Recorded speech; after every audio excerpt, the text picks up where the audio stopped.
Sepak bola Indonesia selalu punya cerita dramatis, terlebih ketika bicara soal timnas U23. Di satu sisi, publik dibuat kagum dengan performa Garuda Muda di ASEAN Cup U23 2025, meski hasil akhirnya belum memuaskan. Di sisi lain, sorotan tajam justru mengarah ke lini depan posisi yang seharusnya menjadi mesin gol, tetapi malah sering macet saat menghadapi lawan kuat.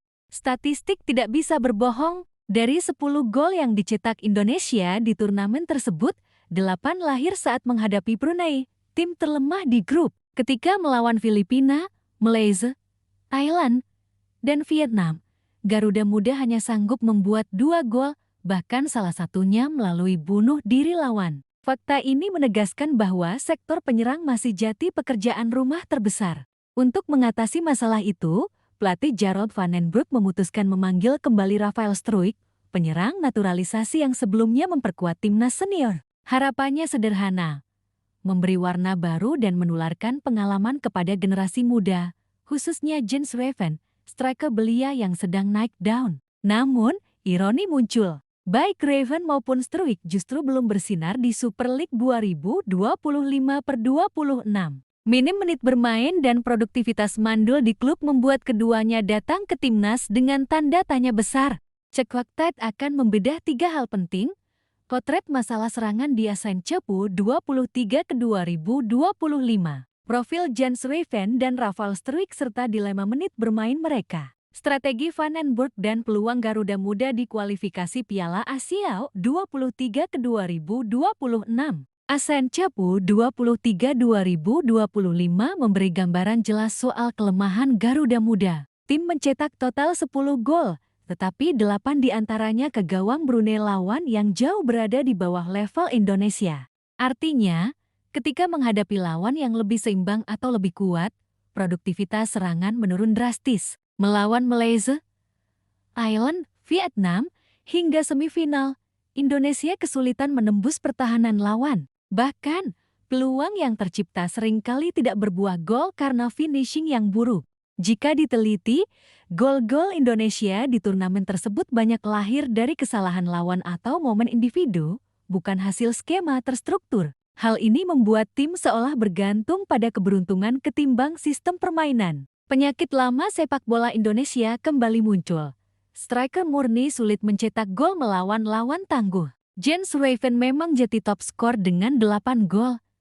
Tapi semua terjadi saat melawan Brunei. Begitu menghadapi Malaysia dan Thailand, ia nyaris tak terlihat.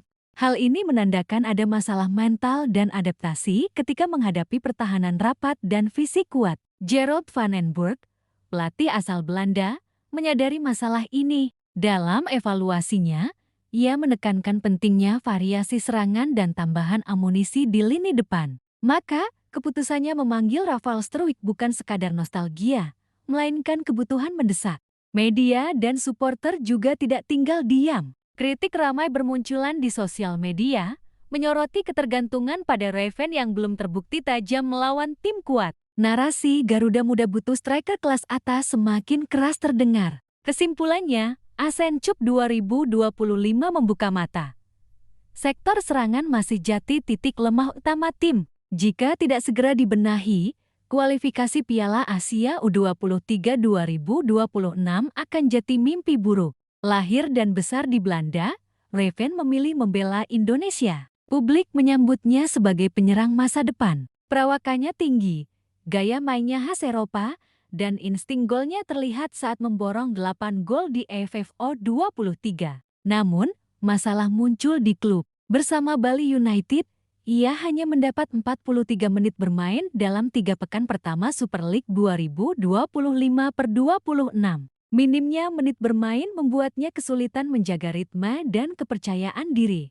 Van den Broek tentu khawatir. Bagaimana bisa striker andalan datang ke timnas tanpa ritme kompetitif? Rafael Struijk berbeda. Ia sudah kenyang pengalaman bersama timnas senior, termasuk tampil di Piala Asia ke-2023. Momen terbaiknya tercatat di Piala Asia U23 2024, saat 2 golnya menumbangkan Korea Selatan di perempat final. Kini, Struijk bersedia kembali ke U23. Keputusannya dianggap sebagai bentuk loyalitas dan tanggung jawab, Meski di klub Dewa United, ia juga belum menunjukkan ketajaman. Baik Raven maupun Struijk sama-sama terjebak dalam dilema.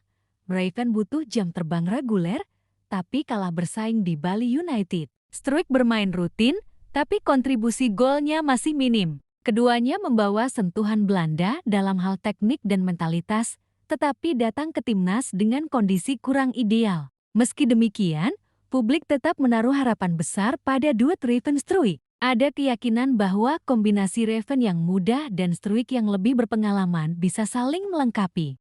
Pertanyaannya, apakah chemistry mereka cukup terbangun hanya dalam hitungan pekan PC? Lebih dari sekadar angka gol, kehadiran mereka simbol regenerasi. Struijk mewakili transisi dari generasi senior ke junior, sementara Raven mewakili masa depan. Jika keduanya berhasil, lini depan Indonesia bisa tenang untuk beberapa tahun ke depan. Indonesia tergabung bersama Laos, Makau, dan Korea Selatan. Di atas kertas, Laos dan Makau bisa dikalahkan, tetapi Korea Selatan jelas menjadi rintangan utama. Artinya, Garuda Muda harus memanfaatkan dua laga awal untuk mengamankan poin penuh sebelum menghadapi duel penentu melawan Korsel. Untuk mengatasi masalah serangan, Vandenberg menyiapkan beberapa opsi, duet Raven-Struijk untuk mengombinasikan fisik dan pengalaman. False 9 jika Raven tidak bisa menemukan ketajaman. Memanfaatkan gelandang menyerang seperti Doni Tripamungkas untuk menambah variasi.